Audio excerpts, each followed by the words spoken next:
শিয়া রীতি অনুযায়ী মৃত্যুর ২৪ থেকে ৪৮ ঘন্টার মধ্যে দাফন সম্পন্ন করা বাধ্যতামূলক। যুক্তরাষ্ট্র ইসরায়েলের যৌথ হামলায় নিহত আয়াতুল্লাহ আলী খামেনির সঙ্গেও এমনটাই হবে ছিল সেই প্রত্যাশাই। কিন্তু একে একে পার হয়েছে চারটি মাসেরও বেশি সময়। খামেনির শেষ বিদায় নিয়েও তৈরি হয়েছে রহস্য। সহকর্মী অনিক রহমানের তৈরি বিশেষ প্রতিবেদনে জানবো এর পেছনের মূল কারণ। সিলন টি রপ্তানিতে শীর্ষে।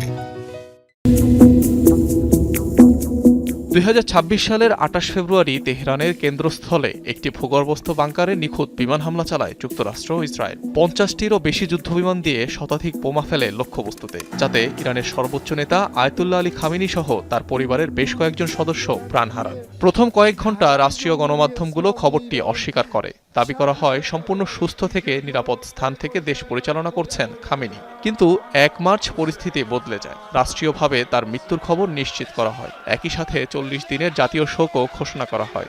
সবাই ধরেই নিয়েছিল দ্রুতই রাষ্ট্রীয়ভাবে আয়োজিত হতে যাচ্ছে বিশাল কোনো জানাজা। কিন্তু সেই জানাজা আর হলো না। বারবার পেছালো দাফনের সময়সূচি। মার্চে দেওয়া তারিখ পিছিয়ে করা হলো জুনে, অতঃপর জুলাইয়ে। অন্যদিকে একটি দেশের সর্বোচ্চ নেতার মরদেহ পড়ে থাকলো হিমাগারে। মূলত এই অস্বাভাবিক বিলম্বের পেছনে রাষ্ট্রীয়ভাবে দায়ী করা হলো যুদ্ধের ডামাডোল আর চরম নিরাপত্তা ঝুঁকিকে। কেননা যুক্তরাষ্ট্র ইসরায়েলের ক্রমাগত বোমাবর্ষণের মধ্যে কয়েক কোটি মানুষের সমাবেশ এয়ার স্ট্রাইকের জন্য কতটা সহজ লক্ষ্যবস্তু হতে পারে তা গোয়েন্দারা খুব ভালো করেই জানতেন। এমন সময় সামাজিক যোগাযোগ মাধ্যমে গুজব উঠল খামেনিকে গোপনে আগেই কোম শহরে দাফন করা হয়েছে। কিন্তু এটি ছিল একেবারেই ভিত্তিহীন কথা। ঠিক এই সুযোগটি কাজে লাগিয়েছিল ইরানের বিপ্লবী গার্ড বাহিনী আইআরজিসি।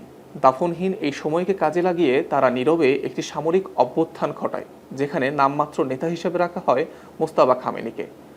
আর এদিকে শীর্ষ কমান্ডারদের নিয়ে একটি সামরিক কাউন্সিল গঠন করে আইআরজিসি, যারা কার্যত পুরো রাষ্ট্রের নিয়ন্ত্রণ নিয়ে নেয়।